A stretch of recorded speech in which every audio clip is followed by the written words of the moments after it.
పొజిషన్లో ఉన్న వాళ్ళు చాలామంది వెళ్తున్నారు. ఒకసారి చెక్ చేసుకో. నీ హయాంలో ఉండొచ్చు, నువ్వు ఉండలేకపోవచ్చేమో, మా హయాంలో ఉంటారు. ఎందుకంటే మాట్లాడితే మానవత్వం అన్న పదం సిగ్గుపడుతుందయ్యా జగన్మోహన్ రెడ్డి, నీ నోట్లోంచి ఆ పదం వస్తే.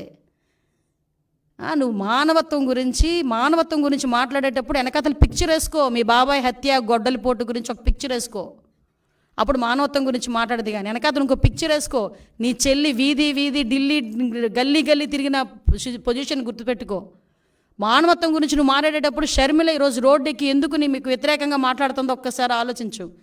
మానవత్వం గురించి ఆలోచించేటప్పుడు నీ తల్లి ఏం చేస్తుందో ఒక్కసారి ఆలోచించు. నువ్వు మానవత్వం గురించి మాట్లాడతావు, మన సెక్యులరిజం. ఏమి సెక్యులరిజం? అందుకేనా సార్వభౌమత్వాన్ని గురించి, సెక్యులరిజం గురించి నువ్వు మాట్లాడతావు. ఇదేం దేశం అని మాట్లాడు. అసలు నిజంగా చెప్పాలంటే నిన్న ప్రెస్ మీట్ తర్వాత ఇదేం దేశం, ఇదేం మతం, ఇదేంటి అని మాట్లాడావు.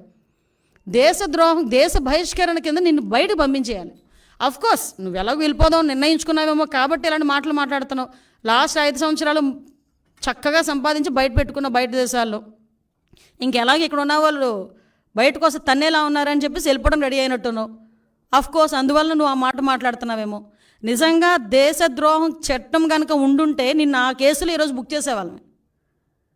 దేశ బహిష్కరణ అన్నదే నీకు కరెక్ట్.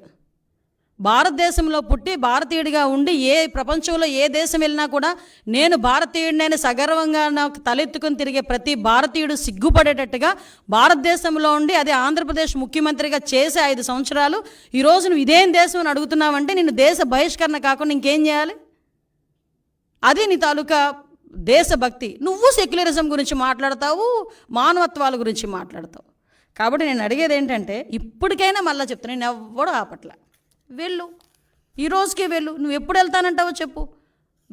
మాజీ ముఖ్యమంత్రి హోదాలో, ఎమ్మెల్యే హోదాలో నీకు ఎలాంటి దర్శనం కావాలంటే ఆ దర్శనం ఇస్తావు. అజయ్ కలాం లాంటి వాళ్ళే డిక్లరేషన్ పెట్టేసుకెళ్ళారు. షారుఖ్ ఖాన్ వచ్చారంటే డిక్లరేషన్ పెట్టుకుని వెళ్ళారు. ఇందిరాగాంధీ గారు వచ్చి సోనియా గాంధీ గారు వచ్చి డిక్లరేషన్ మీద సంతకం పెట్టుకుని వెళ్ళారు దర్శనానికి. వాళ్ళందరికీ నమ్మకం ఉండబట్టే వెళ్ళారు. నువ్వు డిక్లరేషన్ మీద సంతకం పెట్టి దేవుడు అంటే నాకు నమ్మకం ఉంది, ఆ దేవుడు అంటే నాకు అపారమైన గౌరవం ఉంది, ఆ దేవుడు తాలూకా గౌరవాన్ని కాపాడుతానని చెప్పి ఒక చిన్న డిక్లరేషన్ మీద సంతకం పెట్టి దర్శనానికి పో.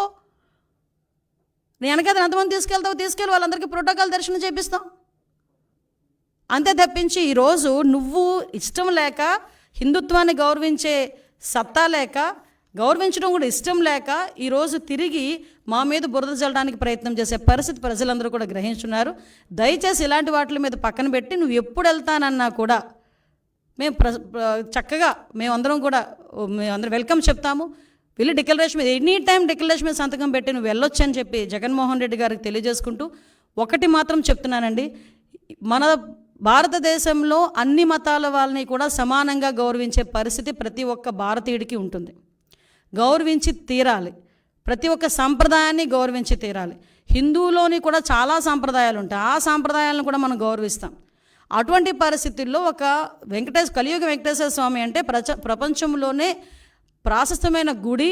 చాలామంది మొక్కుబడులు ఏ రేంజ్లో తీర్చుకుంటారంటే కొంతమంది ఎక్కడున్నా ప్లస్ కాలినడకన వస్తారు, కొండ మీదకి కాలినడకన ఎక్కుతారు, మోకాళ్ళ మీద నుంచి ఎక్కుతారు కొంతమంది. అంతమంది నమ్మకం ఉన్న, అంతమందికి ఆశీస్సులు ఇస్తున్న ఆ కలియుగ వెంకటేశ్వర స్వామి విషయంలో ఆ గౌరవాన్ని, ఆ ధర్మాన్ని పాటించకపోతే ఒకటేంటంటే ప్రజలు చూస్తున్నారు, ఆ దేవదేవుడు కూడా చూస్తాడు.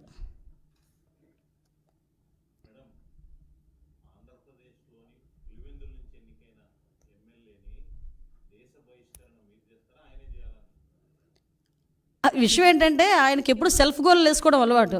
ఇలా మాట్లాడి ఆయనే తెచ్చుకున్నాడు దేశ బహిష్కరణ చేయాలి. నేను డిమాండ్ చేస్తున్న దేశ బహిష్కరణ చేయాలి ఇలాంటి వాళ్ళని. ఎందుకంటే ఏ దేశం ఇదేం దేశం అని మాట్లాడతాడండి. అసలు ఏదైనా ఒక దేశభక్తి గీతం వస్తే లేచి నుంచుంటాం అందరూ. మన దేశం గురించి మనం చాలా ప్రౌడ్గా ఫీల్ అవుతాం. అటువంటిది ఇదేం దేశం అని మాట్లాడుతున్నాడంటే దేశ బహిష్కరణ. ఈరోజు ప్రజలందరూ కూడా దేశ బహిష్కరణ చేయాలి కంపల్సరీగా అలాంటి వాడిని.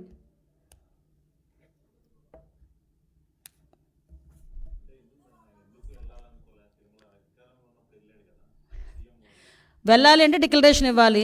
డిక్లరేషన్ ఇచ్చి వెళ్తే కనుక పరిస్థితి ఏంటో ఆలోచించండి ఒకసారి. ఇన్ని రోజులు ఎందుకు కనీసం ప్రసాదం తినడానికి కూడా అంటే ఇతగాడి పరిస్థితి ఎలా ఉంటుందంటే దేవుడైనా నా గుమ్మం దగ్గరికి రావాలనుకునే తత్వం అండి. అందుకే తాడేపల్లి ఇంటి దగ్గర తీసుకొచ్చి గుళ్ళు కట్టించుకున్నాడు, సెట్టింగ్లు వేసుకున్నాడు. కట్టించుకోవడం కూడా కాదు, సెట్టింగ్లు వేసుకున్నారు. సెట్టింగ్ అంటే అప్పటికప్పుడు ప్రజలకి మీడియాకి చూపించేసి మళ్ళీ సెట్టింగ్ తీసేవచ్చు. అదే తాడేపల్లి ఇంట్లో ఒక గుడి కట్టుకోమనండి, పర్మనెంట్గా ఒక వినాయకుడు గుడో లేకపోతే ఒక వెంకటేశ్వర స్వామి గుడి కట్టుకోమనండి, కట్టుకోగలడా? సెట్టింగ్లు అయితే వేసుకుంటాడు. ఎందుకు? జనాలకు చూపించుకోవడానికి. అదే జనాలకి ఆ రకంగానే 2014-19 మధ్యలో కూడా పిండ ప్రదానాలని అవని ఇవని ఆ స్వామీజీల దగ్గరికి వెళ్ళి ఈ స్వామీజీల దగ్గరికి వెళ్ళడం చేసి ఒక రకమైన క్రియేట్ చేశాడు. మళ్ళీ ఈరోజు డిక్లరేషన్ ఇచ్చి వెళ్ళమంటే ఎందుకంత ప్రాబ్లం? అతను డిక్లరేషన్ ఇచ్చి వెళ్ళడు అతను, ఎందుకంటే ఆ హిందుత్వం మీద అతనికి ఆ గౌరవం లేదు.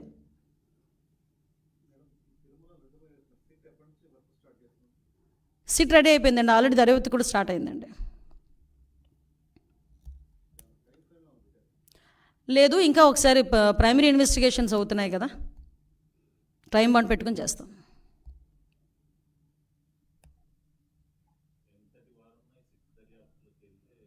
ఎలాంటి వారైనా ఏ పొజిషన్లో ఉన్నా ఈ సిట్టు దర్యాప్తులో కనుక తప్పు చేసాడు అని